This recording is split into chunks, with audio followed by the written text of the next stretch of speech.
시청자 여러분 안녕하십니까? 헬로티비 뉴스입니다. 먼저 오늘의 주요 뉴스부터 보고 오시죠.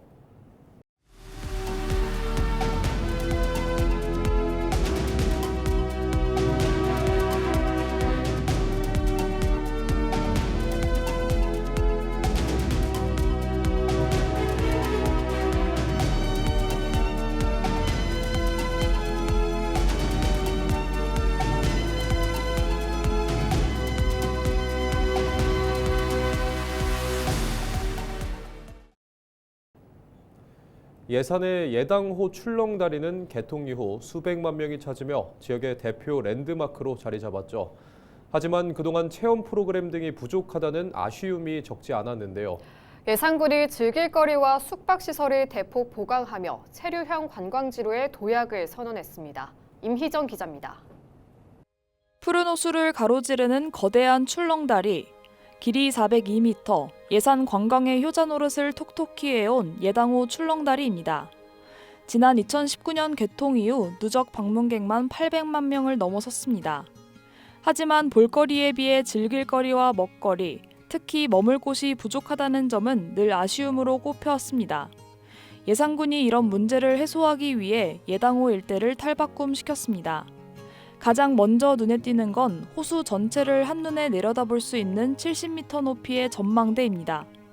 전망대 위 곳곳에 설치된 통유리 위를 걸으면 짜릿한 스릴을 즐길 수 있습니다.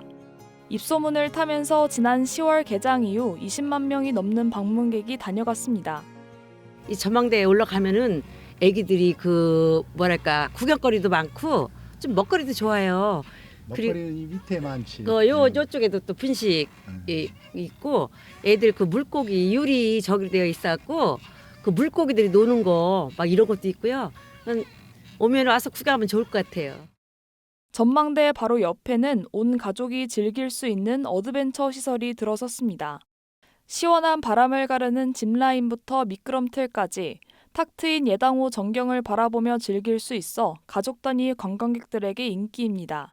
단순히 그냥 높은 곳에 올라와가지고 주변 경치를 관람하는 그런 시설이라기보다 여기 예당호 지금 출렁다리가 있고 그다음에 모노레일이 있고 어드벤처가 있잖아요. 그래서 그런 시설들과 함께 체류형 복합 관광지로서의 한 축을 담당하는 그런 시설이라고. 예산군은 관광객 체류 시간을 늘리기 위한 숙박 인프라 확충에도 공을 들였습니다. 예산군은 지난해 10월 전망대 인근에 숙박시설 10개 동을 새롭게 조성했습니다. 직접 채소를 수확할 수 있는 텃밭과 함께 바베큐장까지 갖췄습니다. 예산군은 숙박 인프라 등을 통해 스쳐가는 관광지의 한계를 극복하겠다는 구상입니다. 예당호가 계속 진화하고 있습니다. 예당호 어드벤처가 있고요. 무빙보트까지 해서 아이들까지 올 수 있는 아주 관광 명소로 지금 만들었습니다. 그동안은 그냥 스쳐가는 관광지였으나 우리가 이번에 펜션까지 만들어서 이곳에서 숙박까지 하는 체류형 관광지로 거듭 탄생됐다는 것을 말씀드립니다. 아름다운 자연 경관에 다양한 체험 인프라를 더한 예당호가 충남 지역 관광의 새로운 거점으로 자리매김하고 있습니다. 헬로티비 뉴스 임희정입니다.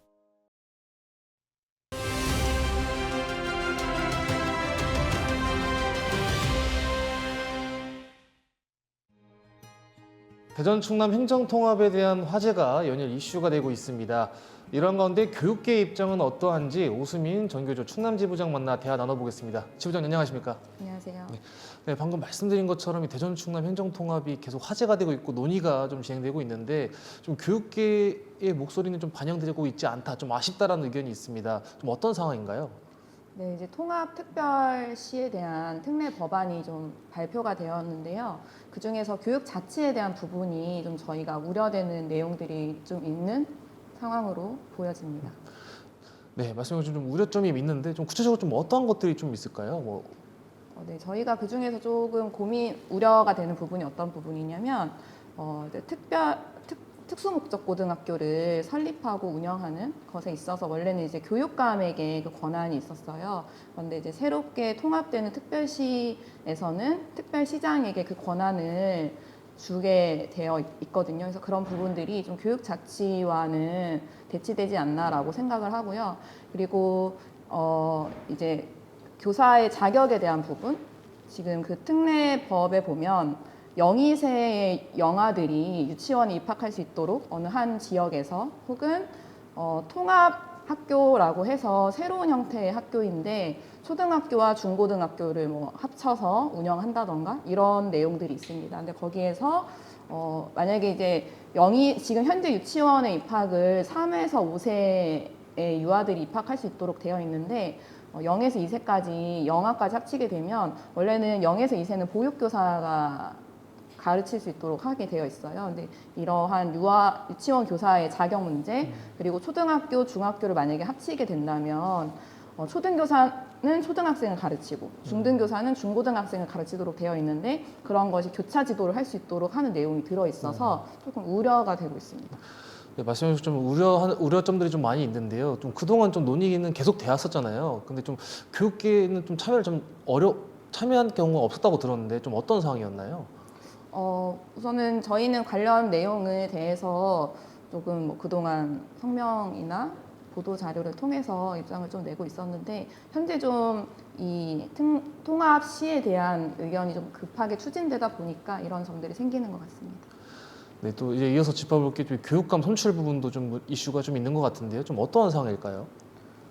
지금 김태흠 충남도지사가 교육감을 런닝메이트제로 해야 된다라고 하는 이야기를 이제 통합시 관련된 공청회나 여러 자리에서 이야기를 하고 있어요. 근데 그것은 교육 자치와 굉장히 좀 반대되는 입장이거든요. 지금 모든 시도에서 교육감을 주민의 직선제로 선출하고 있고, 그다음에 헌법에서도 교육의 자주성을 침해하면 안 된다라고 하는 내용과 또 이제 지방 교육 자치에서도 직접 투표를 통해서 선출하도록 되어 있는데 현재 지금 김태흠 도지사의 입장은 그것과 좀 다른 반대되는 입장이어서 저는 문제가 있다라고 생각을 하고요. 근데 지금 현재 뭐 통합에 대한 특별시 특례 조항에서는 그런 내용은 없는 상황입니다. 네, 마지막으로 지금 앞으로 좀 개선돼야 될 부분 좀 많이 있는데요. 좀 어떤 것들이 필요한지 마지막으로 짚어주시면 좋을 것 같습니다. 네, 지금 이제 대전 충남 이 통합특별시에 이것을 추진하는 특례 조항에서 교육 자치에 대한 부분들이 좀 현재 교육 현장에 있는 단체나 교사나 이런 구성원들의 의견이 좀 반영되면 좋겠다고 생각을 하고요. 우려되는 부분들이 좀 수정되었으면 합니다. 네, 오늘 말씀 감사합니다. 네, 지금까지 오수민 전교조 충남지부장과 대화 나눠봤습니다. 김태흠 충남지사가 지난 9일 국회에서 열린 대전 충남 행정통합 법률안 관련 입법 공청회 참고인 참석과 발언을 거부당한 후 기자회견을 열었습니다. 김 지사는 기자회견에서 수차례 발언권을 요청했지만 민주당의 반대로 충남도민의 의견을 개진할 기회조차 얻지 못했다고 밝혔습니다. 또 항구적인 재정과 권한 이양이 없으면 행정통합의 취지를 살릴 수 없다며 연간 약 9조 원의 항구적 재정 이양이 필요하다고 강조했습니다. 이와 함께 예비 타당성 조사 면제와 농업진흥지역 해제, 국가산단 지정 등의 권한도 통합 시에 직접 이관해야 한다고 덧붙였습니다. 그러면서 여야 동수로 특위를 구성해 논의할 것을 촉구했습니다. 김 지사는 행정통합에 진정성을 보인 이재명 대통령의 결단이 필요하다며 면담을 재요청했습니다. 9일 오전 10시 20분쯤 홍성 광천읍에 있는 도로에서 70대 A씨가 몰던 오토바이가 전봇대를 들이받고 1m 아래 논두렁으로 추락했습니다. 이 사고로 A씨가 심정지 상태로 발견돼 병원으로 옮겨졌지만 숨졌습니다. 경찰은 고령인 A씨가 운전 미숙으로 사고를 낸 것으로 보고 정확한 사고 경위를 조사하고 있습니다.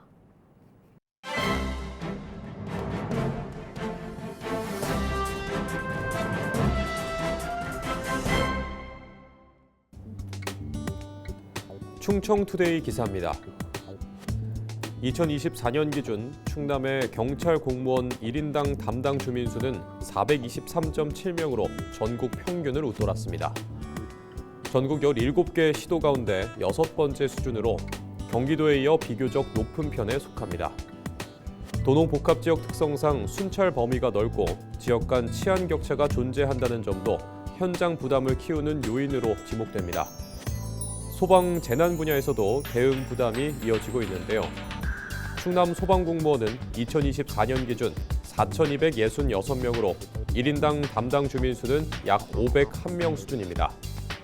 자연재해 피해액은 2천억여 원 규모로 경기에 이어 전국 두 번째를 기록했습니다. 주민 10,000명당 화재 발생 지표 역시 전국 평균 수준으로 웃돌며 상위권에 포함돼 재난 대응 여건의 어려움을 보여줍니다. 전국적으로 비교해도 충남의 지역 안전 지수는 상대적으로 낮은 수준에 머물렀는데요. 2024년 기준 천안시는 5등급, 아산, 예산, 홍성, 태안은 4등급으로 나타나는 등 하위 등급 지역이 적지 않았고 서산, 당진, 부여, 서천, 금산은 3등급을 기록했습니다. 도내에서 1등급을 받은 곳은 보령시가 유일했다는 점도 충남 전반의 안전 여건을 보여주는 대목입니다. 지금까지 신문 브리핑이었습니다.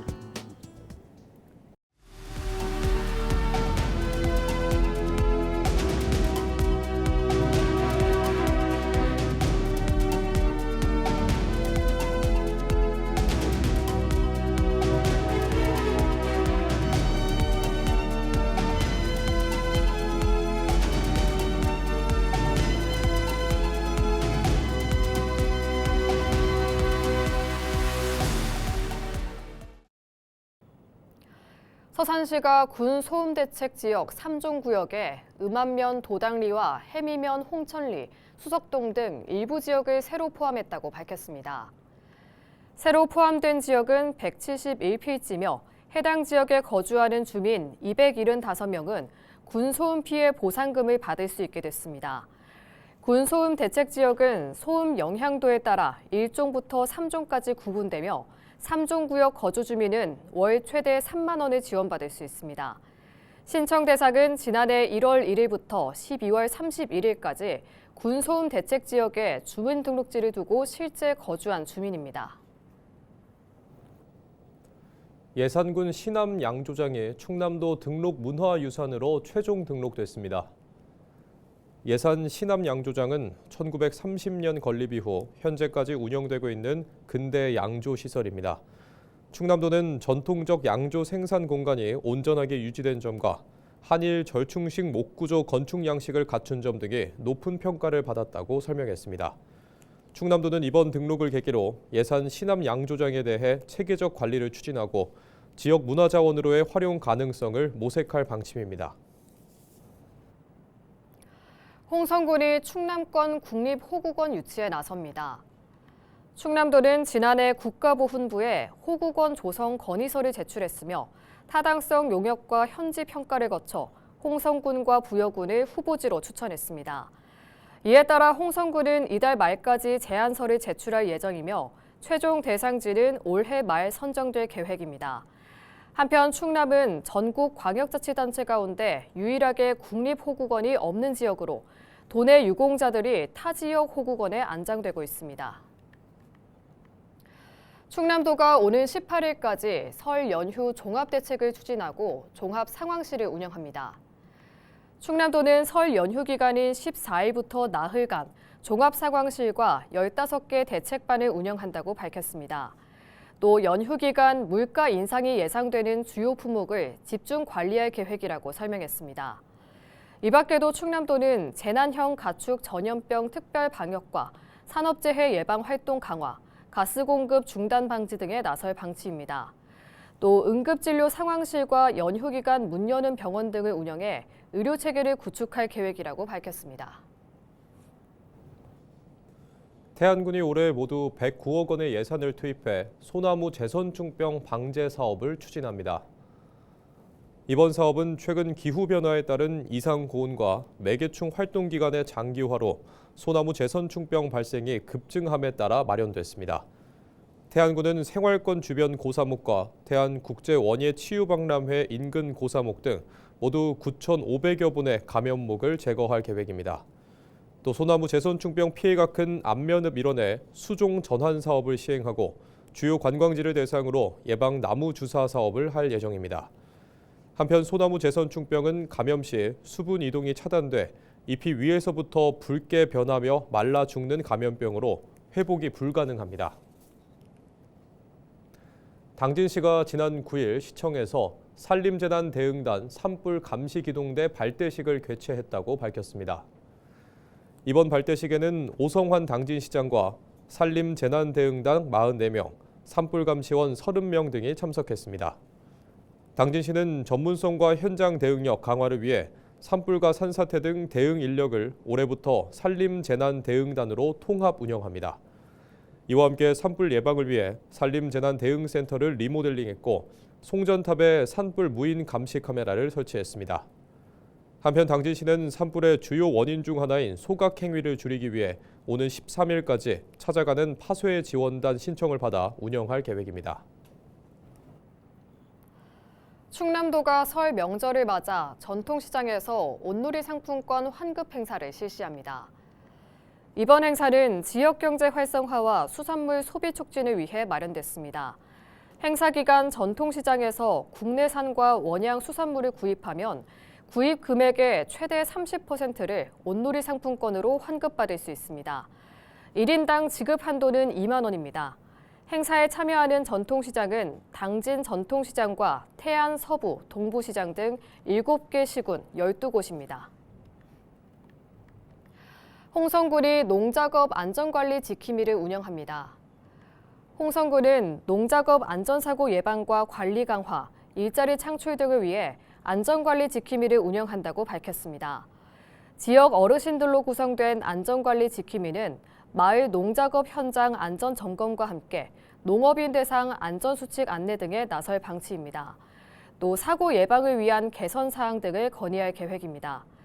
한편 홍성군은 농작업 안전관리관을 활용한 농작업 안전교육 등도 진행하고 있습니다. 성일종 의원이 태안 미래항공연구센터 조성과 관련해 방산 대기업 4곳과 업무 협약을 체결한다고 밝혔습니다. 협약을 체결하는 기업은 대한항공과 한화 에어로스페이스 등입니다. 협약에 따라 이들은 태안 미래항공연구센터 인근 지역을 미래항공 연구 실증, 제조 거점으로 활용하게 됩니다. 또 신규 연구 생산시설 투자 방안을 검토해 지역 내 일자리 창출에 기여할 계획입니다.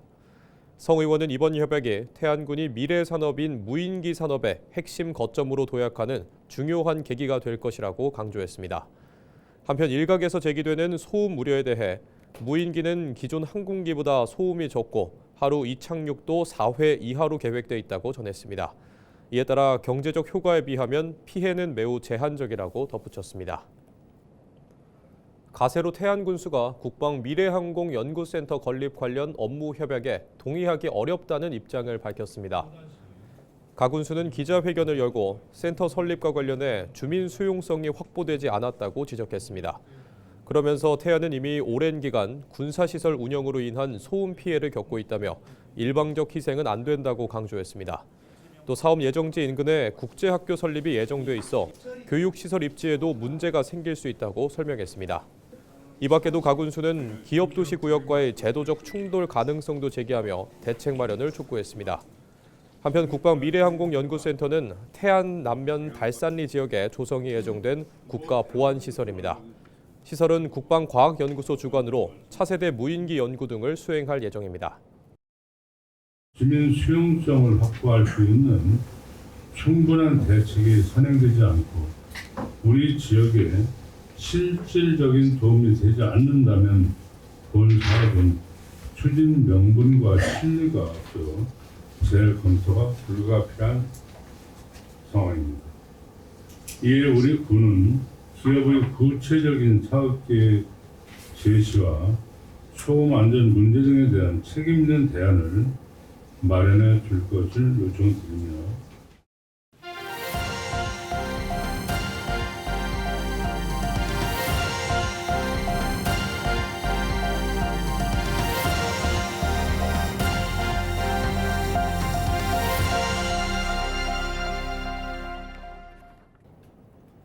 이상으로 뉴스를 마칩니다. 시청해주신 여러분 고맙습니다.